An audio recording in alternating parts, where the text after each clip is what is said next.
Bonjour, je m'appelle Charles Sceaux, je suis un citoyen de la République et surtout un enfant de l'arrondissement de Penka-Michel. Au village, il y a beaucoup de personnes qui m'ont approché pour me demander est-ce qu'on s'inscrit encore sur les listes électorales? Est-ce que ça vaut la peine encore de voter? Je voudrais répondre en leur disant inscrivez-vous massivement sur les listes électorales et puis le moment venu, vous allez voter. Le moment venu, nous allons voter parce que c'est notre devoir. Donc j'invite tous ceux qui dans l'arrondissement de Penka-Michel ne se sont pas encore inscrits sur les listes électorales à s'inscrire sur les listes électorales ce mois de février 2026.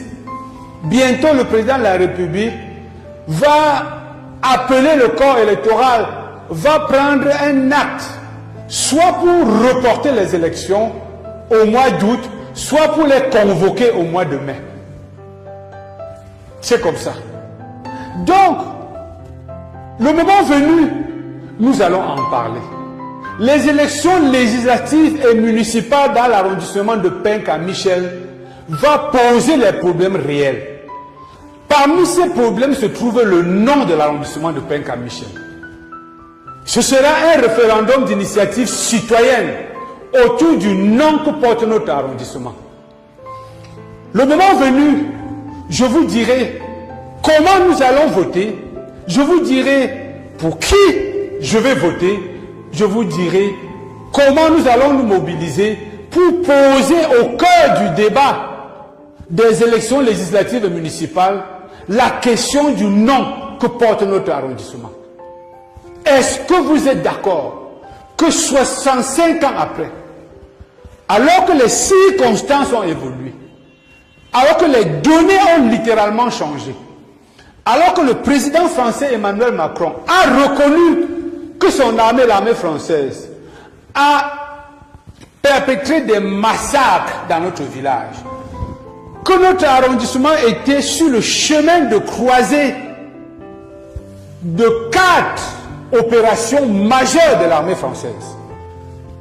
L'opération avant-propos, l'opération étincelle, l'opération Écho et l'opération Charlie. Toutes ces opérations ont traversé notre village. Ce qui s'est passé en 1960, 65 ans après, est-ce que nous devons continuer à laisser que notre arrondissement porte le nom de Penka-Michel? La question se pose. Nous souhaitons que le débat, en plus de l'aménagement du territoire, en plus de la réorganisation de la ville, en plus de l'organisation matérielle, de l'école maternelle, de la crèche maternelle, du sport, de la culture dans notre arrondissement et de la proximité entre l'administration et les populations, de nos efforts en faveur des parents et des aînés et surtout de la réhabilitation de nos parents qui furent appelés maquisards alors que c'était des résistants qui avaient porté l'arme pour l'indépendance de notre pays. Le référendum d'initiative citoyenne, cette élection législative municipale sera ce référendum-là. C'est-à-dire que nous allons poser la question, est-ce que nous méritons que notre arrondissement porte encore le nom de Penka-Michel et qu'il soit le seul sur 360 arrondissements dans la République du Cameroun qui porte le nom d'un individu? Est-ce que les choses n'ont pas changé? Est-ce que le contexte n'a pas changé? Comment allons-nous organiser l'aménagement du vivre ensemble lorsque notre arrondissement porte un nom qui divise? Lorsque notre arrondissement porte un nom dont certains ne se sentent pas fiers du tout? Ce sera au cœur de la campagne des élections législatives et municipales. Nous allons réhabiliter Tant Nicodème, Domo Daniel, Simo Aaron, So Elias. Nous allons remettre en selle nos parents et prononcer publiquement les noms de nos parents qui furent exterminés parce qu'on les accusait d'être des maquisards, alors qu'en réalité, le gouvernement français ne les appelle plus maquisards. On les appelle les résistants, les combattants nationalistes et indépendantistes. Lisez le rapport de 1080 pages. Écoutez, lisez la lettre écrite par Emmanuel Macron au président Paul Biya. Nulle part dans cette lettre il ne parle de maquisards. Et d'ailleurs en France, maquisards renvoyé à ce qu'on appelait résistants contre l'occupation allemande. En Algérie, maquisards c'était résistant contre l'occupant français. Chez nous au Cameroun, on a diabolisé nos parents. On les a exterminés. On les a décapités, on a exposé leurs têtes sur la place publique. Nous voulons les réhabiliter. Cette élection législative et municipale, nous allons poser ce problème sur la table.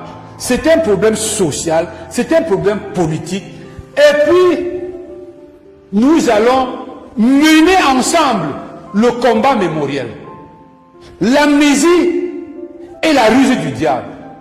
L'oubli est la ruse du diable. Et il y en a qui veulent qu'on tourne la page, qui veulent qu'on oublie ce qui s'est passé.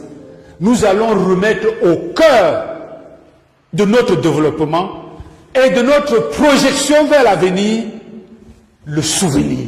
Parce que ceux qui s'obstinent à ne pas voir leur passé s'exposent à le revivre.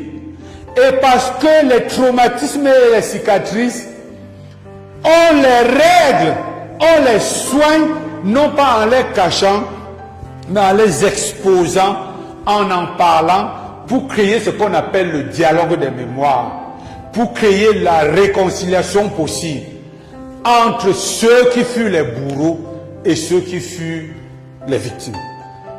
Au nom des descendants des victimes, de ceux qui subirent l'armée française, de ceux qui périrent, il y a des familles entières qui furent effacées. C'est l'occasion des élections législatives et municipales pour qu'un référendum d'initiative citoyenne sur le nom que porte notre arrondissement repose au centre du débat la question de nos parents qui furent exterminés, dont les maisons furent incendiées, dont les cases furent incendiées, dont les champs furent saisis de manière abusive et remise à ceux qui avaient collaboré avec l'armée française. J'appelle tout le monde à aller s'inscrire sur les listes électorales. J'appelle tout le monde à se préparer à voter.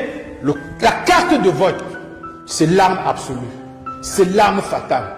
Nous allons nous en servir pour faire entendre notre voix par rapport à l'aménagement urbain, par rapport à l'organisation de la voirie, par rapport à l'organisation de l'école maternelle et primaire, par rapport à l'organisation des saisons agricoles, par rapport aux difficultés de transport. Le transport entre Bafoussam et Bansoa a triplé. Comment organisons-nous cela? Autant de questions qui seront au cœur du débat pour cette élection législative municipale. Merci et à bientôt.